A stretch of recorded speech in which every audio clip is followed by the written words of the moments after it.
साथियों, हमारे लोकतंत्र में न्यायपालिका संविधान की संरक्षक मानी गई है। ये अपने आप में एक बहुत बड़ी जिम्मेदारी है। हम संतोष के साथ कह सकते हैं कि सुप्रीम कोर्ट ने, हमारी न्यायपालिका ने इस जिम्मेदारी का बखूबी निर्वहन करने का प्रयास किया है। आजादी के बाद न्यायपालिका ने न्याय की भावना की रक्षा की। आपातकाल जैसा काला दौर भी आया, तब न्यायपालिका ने संविधान की रक्षा में अहम भूमिका निभाई। प्रधानमंत्री नरेंद्र मोदी भारत के मुख्य न्यायाधीश डीवाई चंद्रचूड़ की मौजूदगी में जिला न्यायपालिका के राष्ट्रीय सम्मेलन के उद्घाटन सत्र को संबोधित करते हुए कह रहे हैं कि भारत के लोगों ने कभी भी सुप्रीम कोर्ट या न्यायपालिका पर कोई अविश्वास नहीं दिखाया। कोलकाता रेप कांड के बीच जांच पर भी प्रधानमंत्री नरेंद्र मोदी ने महिलाओं की सुरक्षा पर बड़ा बयान दिया। पीएम मोदी ने महिलाओं के खिलाफ अपराध से जुड़े मामलों में त्वरित न्याय की आवश्यकता पर जोर दिया और कहा कि इससे महिलाओं को अपनी सुरक्षा का अधिक भरोसा मिलेगा।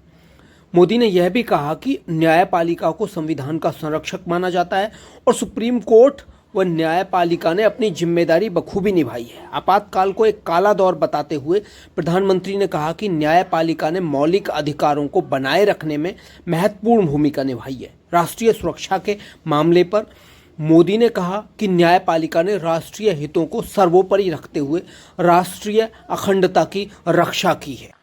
भारत के लोगों ने कभी सुप्रीम कोर्ट पर, हमारी न्यायपालिका पर अविश्वास नहीं किया।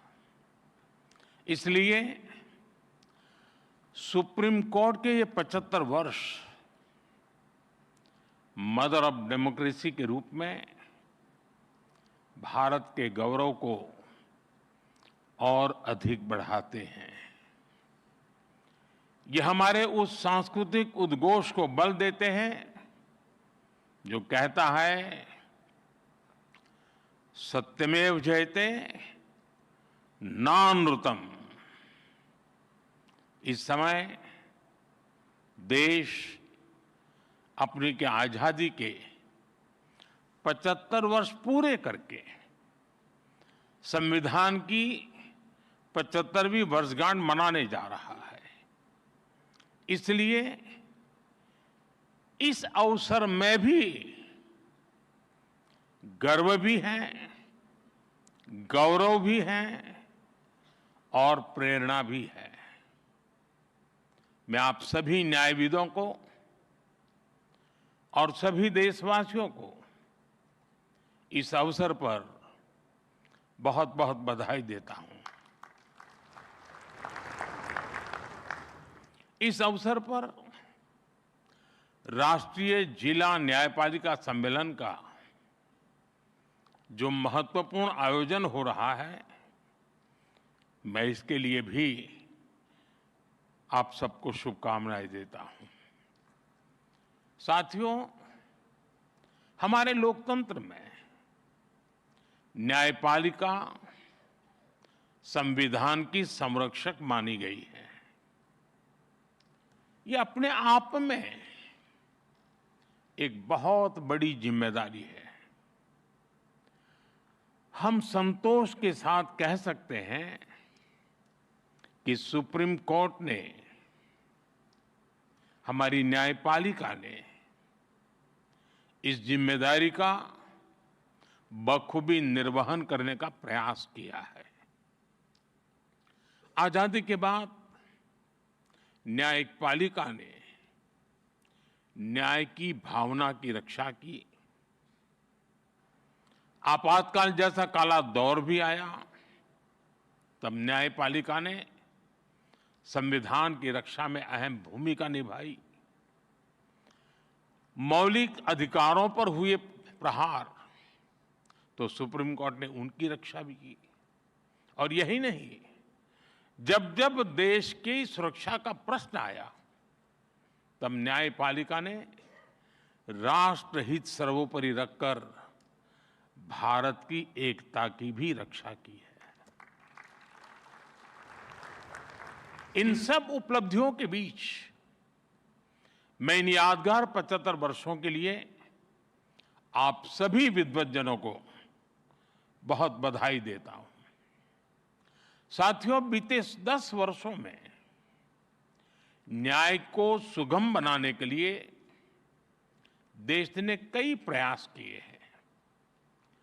कोर्ट्स के मॉडर्नाइजेशन के लिए मिशन लेवल पर काम हो रहा है। इसमें सुप्रीम कोर्ट और जुडिशरी के सहयोग की बड़ी भूमिका रही है। आज जिला न्यायपालिका का ये कार्यक्रम भी इसी का एक और उदाहरण है। इसके पहले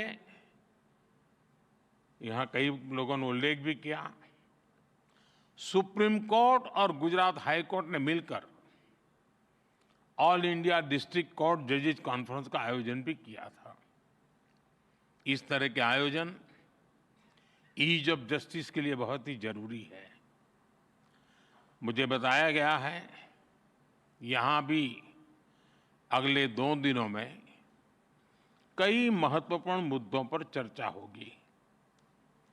पेंडिंग केसेस का मैनेजमेंट, ह्यूमन रिसोर्स और लीगल फैटर्निटी की बेहतरी।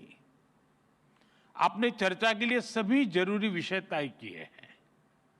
मुझे खुशी है कि सबके साथ अगले 2 दिनों में एक सेशन जुडिशियल वेलनेस पर भी रखा गया है। पर्सनल वेलनेस, सोशल वेलबीइंग की सबसे पहली जरूरत है। इससे हमें हमारे वर्क कल्चर में हेल्थ को प्रायोरिटी देने में मदद मिलेगी। साथियों, हम सब जानते हैं आज आजादी के अमृतकाल में 140 करोड़ देशवासियों का एक ही सपना है, विकसित भारत, नया भारत। नया भारत यानी सोच और संकल्प से एक आधुनिक भारत। हमारी न्यायपालिका इस विजन का एक मजबूत स्तंभ है। खास तौर पर हमारी डिस्ट्रिक्ट जुडिशरी भारतीय न्यायपालिका की व्यवस्था का एक आधार है। देश का सामान्य नागरिक न्याय के लिए सबसे पहले आप ही का दरवाजा खटखटाता है। इसलिए ये न्याय का प्रथम केंद्र है, ये पहली सीढ़ी है। हर तरह से सक्षम और आधुनिक हो, ये देश की प्राथमिकता है। मुझे विश्वास है ये राष्ट्रीय सम्मेलन, इसमें हुए विमर्श देश की अपेक्षाओं को पूरा करने में मदद करेंगे। साथियों, किसी भी देश में विकास का अगर कोई सबसे सार्थक पैरामीटर है तो वो है सामान्य मानवीय का जीवन स्तर।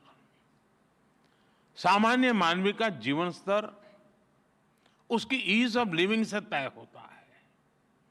और सरल सुगम न्याय ये ईज ऑफ लिविंग की अनिवार्य शर्त है। ये तभी संभव होगा जब हमारी डिस्ट्रिक्ट कोर्ट्स आधुनिक इंफ्रास्ट्रक्चर और टेक्नोलॉजी से लैस होगी।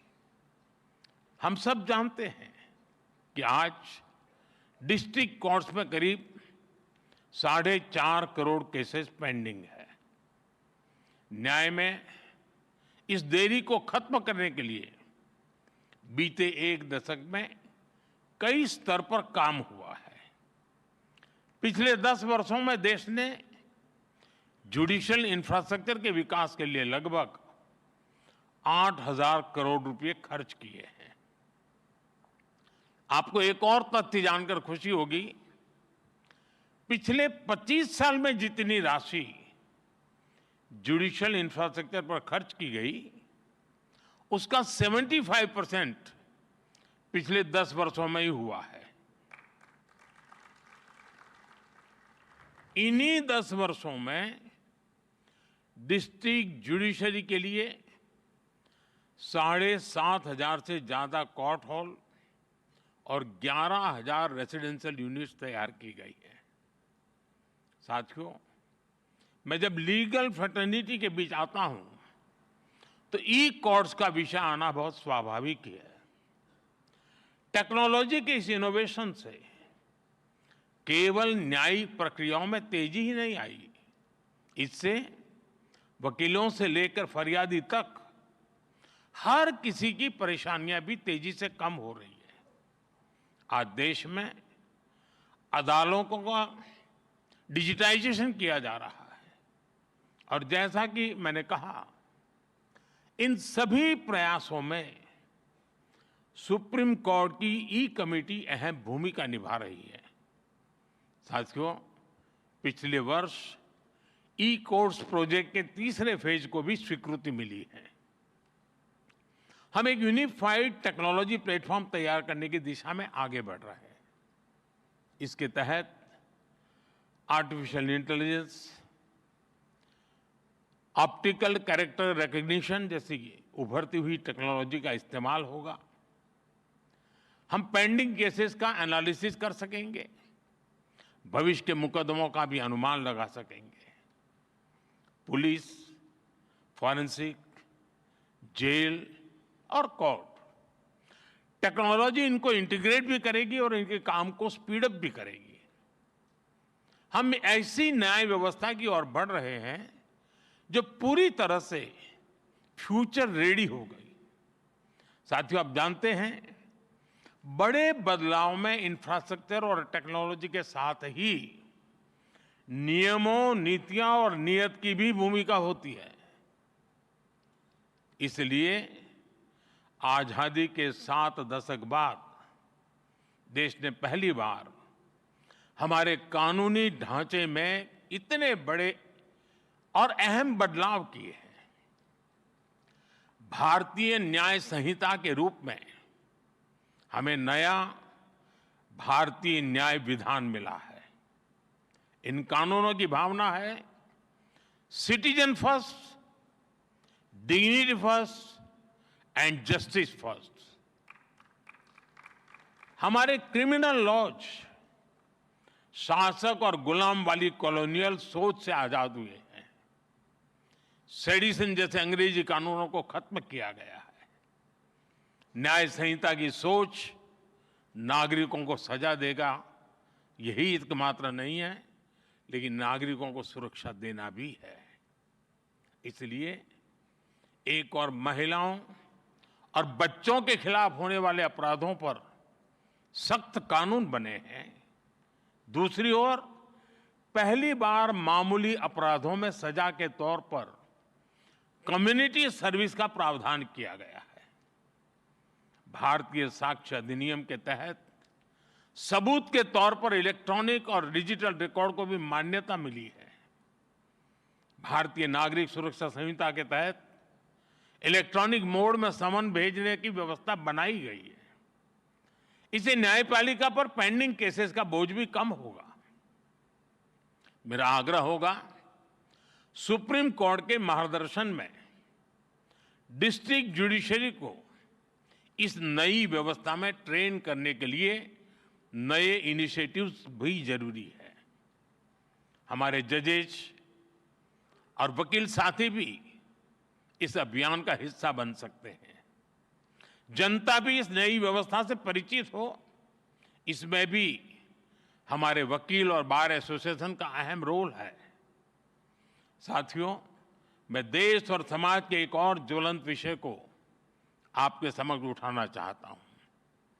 आज महिलाओं के खिलाफ अत्याचार, बच्चों की सुरक्षा समाज की एक गंभीर चिंता है।